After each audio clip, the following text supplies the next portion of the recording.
การจัดงานบุญออกพรรษาปวารณาและสวงเหือประเพณีประจำปี 2025 ที่ท่าวัดจันทร์นับแต่วันที่4-8 ตุลาผ่านมาทางคณะกรรมการจัดงานบุญก็คือองค์การปกครองเมืองจันทบุรีนครเมืองจันทร์ได้มอบให้วิสาหกิจส่วนบุคคลห้านอาหารฟูจิวาระและบริษัทดาวเฮืองเป็นผู้สัมปทานจัดงานวางแสดงและขายสินค้าต่างๆในนั้นมีถึง500 กว่าห้านที่ได้เข้าร่วมวางแสดงและขายสินค้าซึ่งภาคส่วนสัมปทานแม้นได้มีความเอาใจใส่เป็นพิเศษเป็นต้นการประดับประดาตกแต่งจัดสรรความเป็นระเบียบเรียบร้อยทางได้กำหนดจัดสรรเขตวางแสดงสินค้าประเภทต่างๆอย่างละเอียดเช่นสินค้าตัวแบบ1เมือง1ผลิตภัณฑ์สินค้ากสิกรรมหัตถกรรมเสื้อผ้าอาหารเครื่องดื่มจุดเครื่องลิ้นสำหรับเด็กน้อยและอื่นๆเพื่อให้มีความสวยงามส่องแสงถึงฮิตของประเพณีวัฒนธรรมอันดีงามของชาติลาวเฮาพร้อมเดียวกันนี้ยังได้ออกกฎระเบียบอย่างเข้มงวดให้สาวค้าขายที่นำเอาสินค้าเข้ามาวางแสดงต้องเป็นเจ้าการรักษาความสะอาดร่วมกันเก็บเมียนสิ่งเศษเหลือของห้านตนเองเป็นประจำเพื่อบ่ให้มีขี้เหงื่อตกค้างและสาสายว่ารวมแล้วตลอดระยะของการจัดงานบุญดังกล่าวแม้นสามารถรักษาได้ความเป็นระเบียบเรียบร้อยและสงบปลอดภัยเป็นอย่างดีทั้งนี้ก็ย้อนความเอาใจใส่นำพาซี่นำอย่างใกล้ชิดจากการนำนครเมืองจันทร์การนำเมืองจันทบุรีและการประกอบส่วนจากภาคส่วนต่างๆจึงเฮ็ดให้การจัดงานบุญออกพรรษาและสวงเหือประเพณีทาวจันทร์ประจำปี 2025 ประสบผลสำเร็จตามคาดหมายที่กำหนดไว้ส้นเผ่าตะโอยจัดบุญละเปิบหรือบุญแจกข้าวซึ่งเป็นฮิตของดั้งเดิมของชาวบ้านโดยจะพากันไปขุดเอาศพในป่าซ่าทั้งหมดเพื่อนำมาเฮ็ดพิธีกรรมของชนเผ่าที่สืบทอดกันมาซึ่งภายหลังขุดเอาศพมาแล้วก็จะนำเอากระดูกของผู้ที่เสียชีวิตมาบรรจุใส่ในโลงใหม่ที่เก็บไว้แต่สิ่งที่แปลกแม้นมีโลงศพสีบัวจำนวนหลายที่ครอบครัวพี่น้องของผู้เสียชีวิตเฮ็ดไว้เพื่อใส่กระดูกของผู้ที่จากไปสำหรับการทาลงศพสีบัวแม่นเพื่อเฮ็ดให้จบงามและสามารถทาสีใดก็ได้การเฮ็ดฮิตของประเพณีนี้แม่น30 ปีจึงจะมีครั้งหนึ่งซึ่งอยู่ในโลงศพแม่นจะเอาเสื้อผ้าอาหารและเครื่องของต่างๆใส่โดยจะตัดหรือจีกให้ขาดก่อนจากนั้นก็จะเขียนชื่อผู้เสียชีวิตติดใส่โลงศพสำหรับโลงใหญ่แม่นเพิ่นใส่ศพผู้ที่เสียชีวิตบ่ดนที่ยังมีกระดูกและศพขนาดใหญ่อยู่ส่วนโลงศพน้อยแม่นใส่ผู้ที่เสียชีวิตดนแล้วยังเหลือกระดูกบ่หลายหลังจากชาวบ้านขุดศพมาเต้าโฮมกันและใส่ลงสำเร็จแล้วเขาเจ้าก็จะพากันแห่ลงศพทั้งหมดเข้าไปในบ้านเพื่อเฮ็ดพิธีของชนเผ่าตะโอยซึ่งมีประมาณ200โลงหมายความว่าอยู่บ้านแห่งนี้มีผู้เสียชีวิตผ่านมาแล้ว200คนหลังจากเฮ็ดพิธีเป็นเวลา3 วัน 2 คืนสำเร็จแล้วชาวบ้านก็จะพากันนำเอาลงศพไปฝังไว้ที่ป่าซ่าคือเก่าจนกว่าจะถึง30 ปีข้างหน้าจึงจะเฮ็ดบุญนี้อีกครั้งไม้สนสัญราชอายุ 45 ปี ประชาชนอยู่บ้านหาดสามคอนกลุ่มบ้านทาเวียง เมืองทาโทมแขวงเซสมบูรณ์เป็นครอบครัวที่มีความดุมันขยันเพียรในการเพิ่มพูนผลิตผลและพ้นเด่นในการเลี้ยงงัวควายเป็นอาชีพต้นต่อเฮ็ดให้ชีวิตการเป็นอยู่ดีขึ้นและสามารถหลุดพ้นออกจากความทุกข์ยากได้ทั้งเป็นน้อแหน่งครอบครัวตัวแบบของบ้านหาดสามคอนซึ่งท่านได้เล่าให้ฟังว่าในเมื่อก่อนแมนมีอาชีพเฮ็ดนาและหาปลาแต่ว่าบ่สามารถเป็นรายรับที่แน่นอนได้และบ่เพียงพอกับรายจ่ายในครอบครัว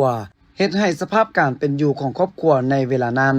พบกับความยุ่งยากขาดเกินจึงได้ปรึกษาหารือกับครอบครัว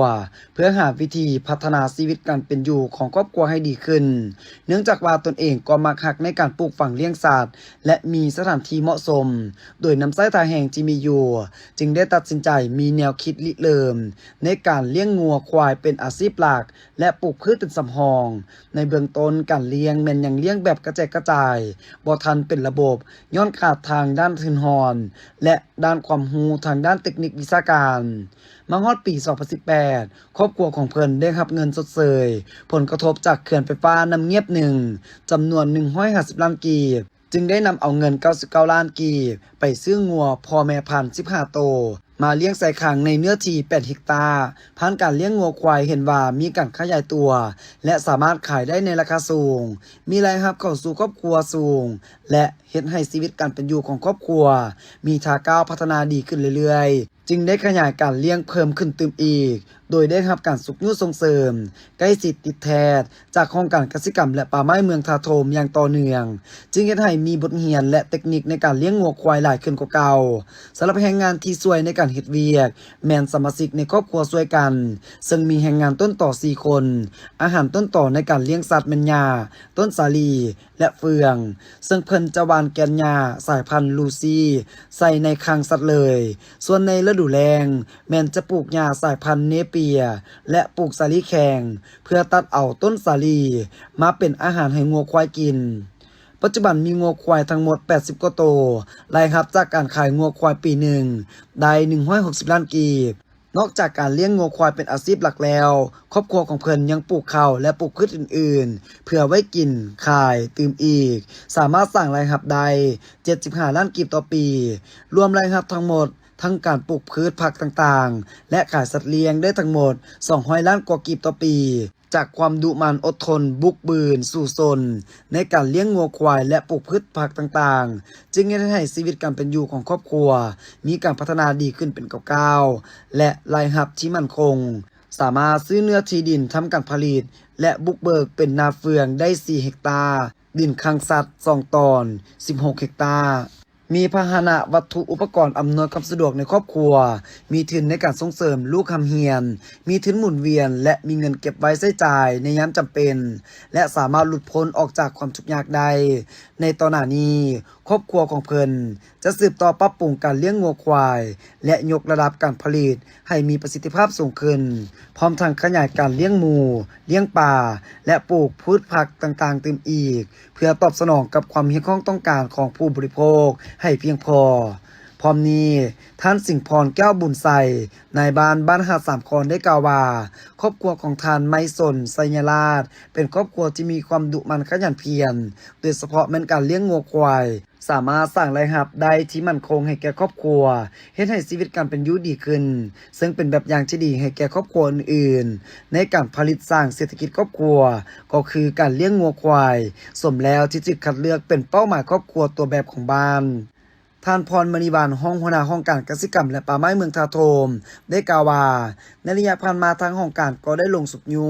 ส่งเสริมประชาชนในการเลี้ยงสัตว์ใหญ่เป็นต้นได้ฝึกอบรมทั้งการเทคนิคการเลี้ยงสัตว์การบำบัดรักษาสัตว์เลี้ยงและการให้วัคซีนต่างๆเป็นปกติในนี้ครอบครัวของท่านไม่สนสัญราชเป็นครอบครัวที่มีความดุมันห้าวหันและดีเด่นในการเลี้ยงงัวควายและเป็นเป้าหมายที่สร้างเป็นครอบครัวตัวแบบในการเลี้ยงสัตว์ใหญ่ของเมืองลาวกระทรวงศึกษาธิการและกีฬาได้ออกมาชี้แจงให้ทางภายในและต่างประเทศได้รับทราบเกี่ยวกับเวียกงานส่งเสริมอาหารเที่ยงในโรงเรียนซึ่งแม่นเวียกงานหนึ่งที่สำคัญ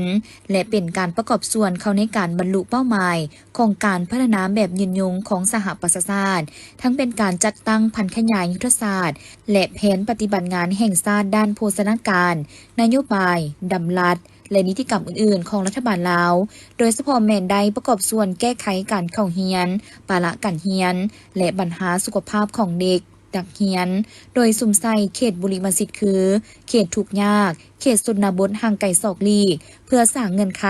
ให้นักเรียนอนุบาลศึกษาและประถมศึกษาได้รับการเอาใจใส่ดูแลทางด้านสุขภาพต่อการบริโภคอาหารให้ถึงหลักโภชนาการการเรียนรู้ที่ดีมีคุณภาพมีความสามัคคีฮักแพงช่วยเหลือซึ่งกันและกันพร้อมทั้งยกสูงความเป็นเจ้าการของพ่อแม่ผู้ปกครองและชุมชนด้วยกำลังแฮงท่าแฮงของท้องถิ่นเพื่อรับประกันเฮ็ดแนวใดให้เวียกงานส่งเสริมอาหารเที่ยงในโรงเรียนมีคุณภาพและมีความยืนยงบนจิตใจดังกล่าวหลัดก็คือคะแนนการศึกษาและกีฬาจึงได้สุ่มทุกความพยายามทางด้านวิชาการและงบประมาณของตนโดยได้รับทุนสมทบจำนวนหนึ่งจากประเทศผู้ให้ทุนและองค์การจัดตั้งสากลต่างๆเข้าในการจัดตั้งปฏิบัติเวียกงานส่งเสริมอาหารเที่ยงในโรงเรียนทั้งนี้ก็เพื่อแนใส่ให้มีท่าก้าวขยายตัวมีประสิทธิภาพประสิทธิผลและมีความยืนยงย้อนเห็นได้ถึงความสำคัญของเวียกงานโภชนาการและการเติบโตของเด็กในเกณฑ์วัยเรียนนับตั้งแต่ปี2002เป็นต้นมารัฐบาลลาวได้เริ่มต้นเฮ็ดโครงการทดลองสนองอาหารให้โรงเรียนโดยร่วมกับองค์การอาหารโลกของสหประชาชาติเพื่อจัดตั้งปฏิบัติโครงการอาหารเที่ยงใน ในโรงเรียนด้วยการสนองอาหารว่างที่มีโภชนาการสูงเป็นประเภทข้าวนมปังที่เฮ็ดด้วยแป้งสาลีแป้งถั่วเหลืองให้แก่กลุ่มโรงเรียนเป้าหมายที่อยู่3แขวงของภาคเหนือผ่านการเฮ็ดทดลองตัวจริงไปได้ระยะหนึ่งในปี 2009 รัฐบาลโดยประสานสมทบกับองค์การอาหารโลกของสหประชาชาติจึงได้ขยายโครงการดังกล่าวลงไปสู่ภาคใต้ของประเทศในรูปแบบการปรุงแต่งอาหารเที่ยงให้แก่เด็กน้อยอยู่ตามโรงเรียนที่อยู่ในกลุ่มเป้าหมายภายใต้การคุ้มครองรัฐบาลและการมีส่วนร่วมในการจัดตั้งปฏิบัติขั้นท้องถิ่นและชุมชนนับแต่ปี 2010 เป็นต้นมาบรรดาผู้ให้ทุนและผู้ร่วมพัฒนาที่ให้การสนับสนุนช่วยเหลือต่อโครงการดังกล่าวเห็นได้ถึงผลสำเร็จที่น่าพึงพอใจในเบื้องต้นของการจัดตั้งปฏิบัติเวียกงานดังกล่าวจึงได้ตกลงเขียนทายการคุ้มครองบริหารโครงการอาหารเที่ยงในโรงเรียนให้อยู่ภายใต้ความรับผิดชอบของรัฐบาลลาวเทื่อละก้าวเฉพาะในโรงเรียน 2018 หา 2021 ได้มีการมอบโอนโรงเรียนเป้าหมายจำนวน 2,086 โรงเรียนให้รัฐบาลลาวเป็นผู้รับผิดชอบโดยตรงพร้อมยังสืบต่อมอบโอนทุกโรงเรียนเป้าหมายที่ยังเหลือให้สำเร็จในปี 2023 หา 2025 การมอบโอนดังกล่าวแม้ในใจเสริมสร้างความเข้มแข็งและการเสริมสู่ความเป็นเจ้าการของสปป.ลาวและความยืนยงของโครงการผ่านการจัดตั้งปฏิบัติเวียกงานดังกล่าวในระยะ20กว่าปีผ่านมาเห็นได้ว่าโครงการอาหารเที่ยงในโรงเรียนแม้นมีคุณประโยชน์ตัวจริงหลายด้านในการสุขยูส่งเสริมให้เด็กน้อยในเกณฑ์ใบเรียนมีความกระตือรือร้นอยากเข้าเรียนเพิ่มขึ้นก็คือเป็นการประกอบส่วนเข้าในการแก้ไขอัตราการประละการเรียนของเด็กน้อยในเกณฑ์ใบเรียนในสถานการศึกษาขั้นอนุบาลศึกษาและประถมศึกษาซึ่งได้เริ่มต้นจากการเฮ็ดทดลองอยู่3แขวงภาคเหนือแขวงพงสาลีอุดมไซและหลวงน้ำทาจนความเอาทั้งหมด17แขวงและ1นครหลวงวิจันทร์ในปัจจุบันจากโรงเรียน515แห่งที่เข้าร่วมโครงการในปี 2002 มาเป็น 2,921 แห่งในปี 2025 กระทรวงศึกษาธิการและกีฬาขอถือโอกาสนี้แสดงความขอบใจเป็นอย่างสูงต่อบรรดาประเทศผู้ให้ทุนและองค์การจัดตั้งสากลที่ได้ให้การสนับสนุนช่วยเหลือต่อโครงการอาหารเที่ยงในโรงเรียนในระยะผ่านมาและหวังว่าจะสืบต่อได้รับการร่วมมือและสนับสนุนช่วยเหลือตื่มในอนาคตกี่ต่อปีท่านนางลิ้นแสงกงปาลีอายุ 44 ปีอาชีพค้าขายอยู่บ้านนาทงจองเมืองซ้ำเหนือแขวงหัวพันแม่นหนึ่งในผู้ประกอบการค้าขายผ้าไหมมอนได้เล่าสู่ฟังว่าแต่ก่อนตนเองริเริ่มการค้าขายเล็กๆน้อยๆและฮอดปี 2002 ได้เปิดการบริการเสริมสวยและขายเครื่องย่อยประเภทเครื่องนุ่งเกิบกระเป๋าอยู่ในตลาดซ้ำเหนือพอมาฮอดปี 2019 หา 2020 ได้มีความคิดอยากเฮ็ดกิจกรรมตำหูกท่อใหม่เพราะว่าตนเองก็มักหักด้านนี้มาแต่อย่างน้อยเลยตัดสินใจเฮ็ดกิจกรรมดังกล่าวนี้ขึ้นซึ่งได้มีต้นทุนจำนวนหนึ่งของครอบครัวหามาได้จากการอดออมเก็บทอนจากการค้าขายในระยะผ่านมาเบื้องต้นแมนได้ปล่อยหูกให้เอ้ยน้องเมยิงอยู่บ้านยิวเมืองซ้ำเหนือแขวงหัวพันได้ตำ15 กีโดยใช้ทุนประมาณ60 ล้านกีบผ่านการทดลองในระยะ2-3 เดือนเห็นว่ากิจกรรมดังกล่าวดำเนินไปได้ดีจึงได้ขยายกีออกตื่มพอสินที่ตำได้มานั้นแต่ละผืนล้วนแต่มีความโดดเด่นการตำก็แน่นหนาดีสีสันลวดลายกลมกลืนไผที่เห็นก็ย่องวางงามลายสร้างออกแบบสร้างประกอบสีสินไหมสินมีความโดดเด่นงดงามด้วยแห่งบันดาลใจกำลังใจดังกล่าวนี้จึงเฮ็ดให้ตนเองขยายกีตำหูกออกไปสู่เขตบ้านหัวเสียงเขต4บ้านเมืองแวนและบ้านอ้อมข้างเทศบาลตัวเมืองซ้ำเหนือมาฮอดต้นปี 2021 ได้ขยายการตำหูกออกไปบรรดาเมืองเซนเมืองหัวเมืองเมืองเฮียมเมืองซบเบาเมืองเวียงไซและเมืองกวนมาฮอดปัจจุบันมีกีตำหูกสินทั้งหมด284กีตำแพเบียง38กีใน1เดือนสามารถผลิตสินได้250 พื้น1พื้นขายในราคา3 ล้านกีบถึง15 ล้านกีบ ต่อสูตรตามแต่ละแบบแต่ละลายของสิ้นผ้าเบียง1เดือนสามารถต่ำได้60ผืน1ผืนราคา2ล้านกว่ากีบ6ล้านกว่ากีบตามแต่ละแบบแต่ละลวดลายของผ้าเฉพาะปี2024สามารถสร้างรายรับได้ 3.7 ตื้อกว่ากีบเฮ็ดให้ชีวิตการเป็นอยู่ของครอบครัวดีขึ้นอย่างต่อเนื่องสามารถซื้อดินได้4ตนมีเฮือนอยู่ถาวร1หลังมีรถใหญ่2คันรถจักร2คันมีเงินอุดหนุนส่งลูกได้ศึกษาหำเฮียนมีเงินใช้จ่ายเข้าในเวียกงานอันจำเป็นสามารถแก้ไขชีวิตการเป็นอยู่ของครอบครัวนับมือดีขึ้นและเป็นครอบครัวที่หลุดพ้นออกจากความทุกข์ยากเทื่อละก้าวนอกนี้ท่านยังให้ฮู้ตื่มอีกว่าในตอนหน้าจะสืบต่อขยายกิจการการตำหูกนี้ให้กว้างขวางออกตื่มเป็นต้นแมนการตำสินไหมมอนตำแพ้ไหมมอนตำผ่าเบียงตำผักขันเซิงรักษามาตรฐานเข้าในการผลิตให้ได้คุณภาพเพื่อตอบสนองตามความเรียกร้องต้องการของลูกค้าและสังคมจะตั้งเฮือนวางแสดงและขายสินค้าให้แขกเข้ามาเที่ยวชมอุดหนุนได้สะดวกสบายในการเลือกเบิงเลือกซื้อในปัจจุบันสินและแพ้เบียงที่ตำได้แม่นขายอยู่เฮือนที่บ้านนาทงจองเมืองซ้ำเหนือแขวงหัวพันการขายแม่นขายยกขายย่อยให้เมค้าภายในแขวงต่างแขวงและต่างประเทศขายทางอินเทอร์เน็ตโพสต์ขายตาม Facebook WhatsApp โดยการฝากขนส่งสาขาต่างๆ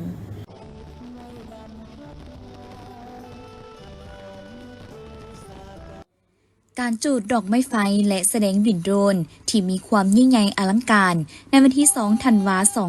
2025แม่นจัดขึ้นภายหลังได้สำเร็จพิธีสวนสนามอย่างยิ่งใหญ่อลังการในภาคตอนเช้าและต่อมาด้วยภาคค่ำที่ขนาดจัดงานเฉลิมฉลองวันชาติที่2ธันวาคม50 ปีได้จุดดอกไม้ไฟและแสดงบินโดรนโดยได้มีพ่อแม่ประชาชนชาวลาวเดินทางมารับชมเต็มสนามหลวงและเขตอ้อมหอบรวมไปถึงประชาชนในทั่วประเทศที่เฝ้าติดตามรับชมผ่านการถ่ายทอดสดอย่างเป็นขบวนฟดฟื้นโดยการเฉลิมฉลองในค่ำคืนวันที่2ธันวาแม่นเริ่มต้นด้วยการจุดดอกไม้ไฟ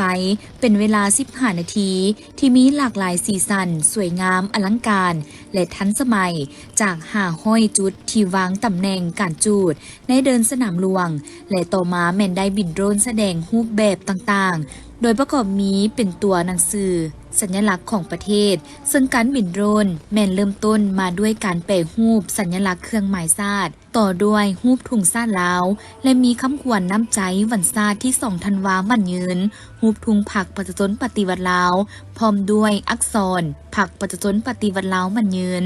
รูปภาพประธานไก่สอนภูมิหารผู้นำที่แสนเคารพรักของปวงชนลาวทั้งชาติรูปธงชาติทุงผักตัวอักษร50 ปีพร้อมด้วยดอกจำปาเบ่งบาน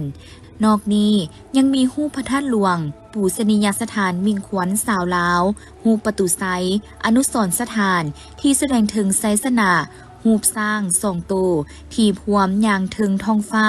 ซึ่งเป็นสัญลักษณ์ของประเทศลาวแบบรูปภาพ 3D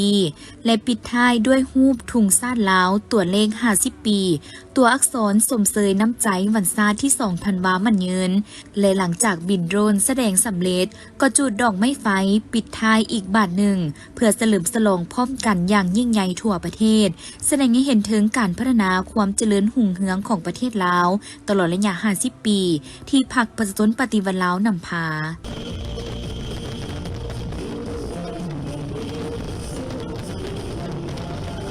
หลังจากหับสมการจุดดอกไม้ไฟและบินโดรนแสดงสำเร็จมวลชนที่มาเฝ้าหับสมการแสดงอยู่ภายในสนามหลวงแม้ได้ให้สัมภาษณ์ว่ารู้สึกดีใจและภาคภูมิใจที่สุดที่ครั้งหนึ่งได้เดินทางมาสัมผัสกับบรรยากาศการเฉลิมฉลองอย่างยิ่งใหญ่และบ่เคยเห็นอยู่ไสมาก่อนโดยสบายดีเขาเดินทางมาเดินสายได้ไหมเดินทางมาแต่บ้านดอนติวโดยตั้งใจมาเบิ่งอย่างไรตั้งใจมาเบิ่งจุดฮู้กับอันบินโดนเพราะว่าเขาได้เห็นทางออนไลน์มาก่อนแล้วเห็นโดยแมนได้เห็นทาง Facebook เขาจะแจ้งไว้ตื่นเต้นแมนอลังการขนาดแมนเฮ็ดได้ถึงไปข้างพักอินวันได้เห็นเลยบินอันนี้แมนกับงานวันซ่านี่ก็ครั้งทำอีกแหละที่ว่ามาโดยเจ้าดีใจมื้อนี้น่ะที่ว่าภาคภูมิใจที่ว่าได้มาเบิ่งผู้เนาะบ่ถือว่างามหลายแหละไปงามแท้งามว่าแม่นยิ่งใหญ่ก่อนปีผ่านมาเจ้าถือว่าภูมิใจที่สุดนี่แหละดีใจที่สุดที่ได้เห็นแม่นประเทศชาติก็มีการ พัฒนาหลาย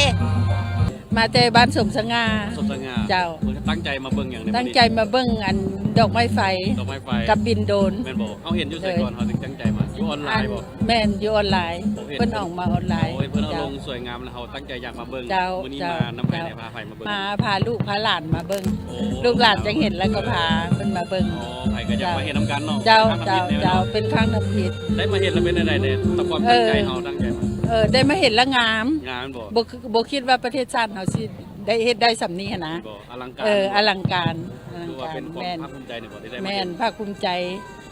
ใจหลายอย่าง เลย ที่ว่าได้ฉลองวันชาติที่2ธันวาคมรอบ50 ปี มันเป็นอลังการของประเทศชาติบ้านเมืองเป็นหูเป็นตาให้ประเทศชาติบ้านเมืองเราเนาะ มีความสุภาพภูมิใจเนาะเพราะว่ามันเป็นวันหนึ่งของประเทศลาวเนาะเป็นวันประวัติศาสตร์นะเนาะและเป็นความภาคภูมิใจของคนลาวทางประเทศเนาะที่มีวันเฉลิมฉลองวันชาติที่2ธันวาเนาะเพราะว่าเป็นวันที่ยิ่งใหญ่เนาะแล้วก็เป็นความภาคภูมิใจของปวงชนลาวคนลาวเฮาทั้งชาติเนาะคือว่ารู้สึก แสดงที่ว่าแบบอลังการ อลังการเพราะว่าที่ซุมพานมาเขาก็เคยมาเบิ่งเนาะแต่ว่าปีนี้เป็นปีที่ว่าอลังการและยิ่งใหญ่ที่สุดเนาะแล้วก็เป็นภาคภูมิใจของประชาชนลาวทั้งชาติของพวกเขาเนาะรู้สึกดีใจหลาย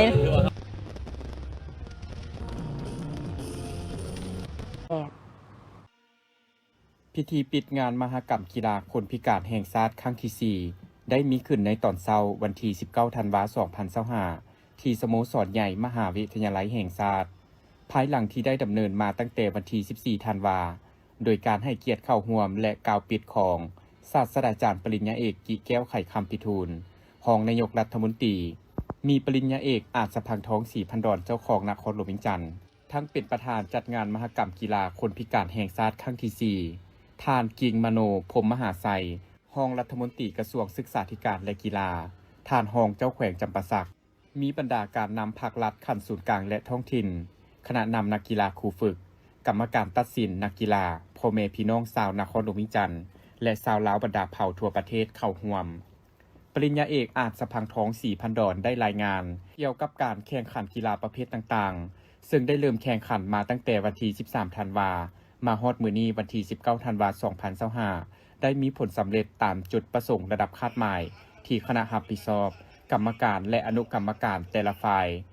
วางไว้ทุกประการ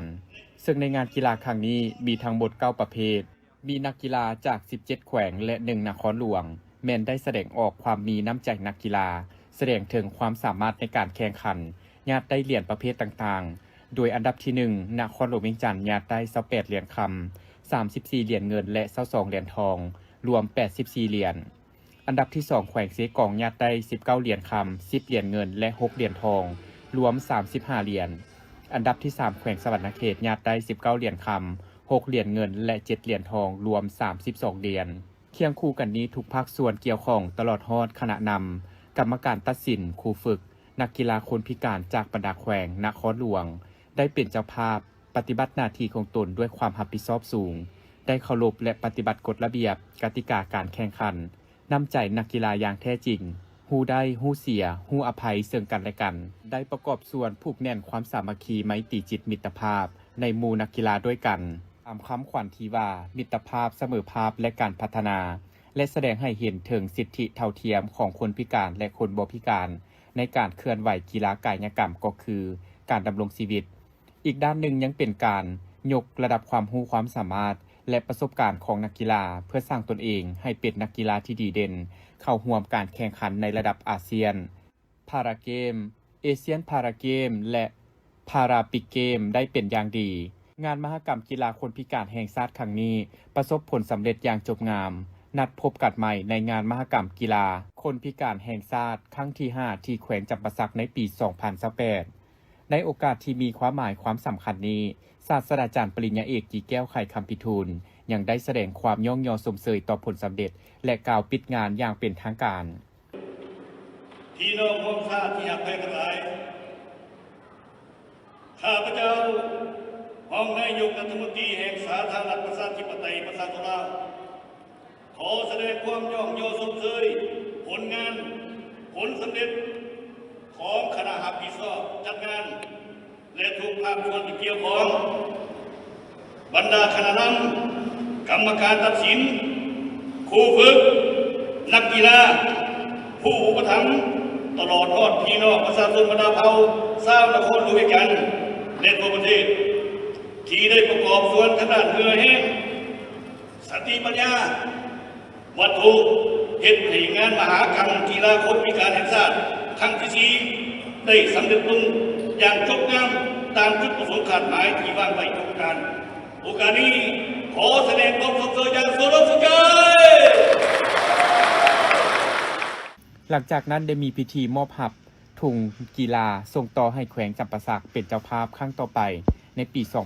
2028 ต่างหน้ามอบโดยทานโพคำไสยศรหัวหน้าหอกบาการนครหลวงเวียงจันทน์และหับโดยทานสมบูรณ์เฮืองวงศารองประธานคณะกรรมการปกครองแขวงจำปาสักพร้อมด้วยกล่าวหับงานมหกรรมกีฬาคนพิการแห่งชาติครั้งที่ 5 และอัดท้ายด้วยการแสดงแดนจำปาร่วมใจเป็นหนึ่งเดียวและเต้ยเกี้ยวเบานักกีฬาอย่างมวลซืน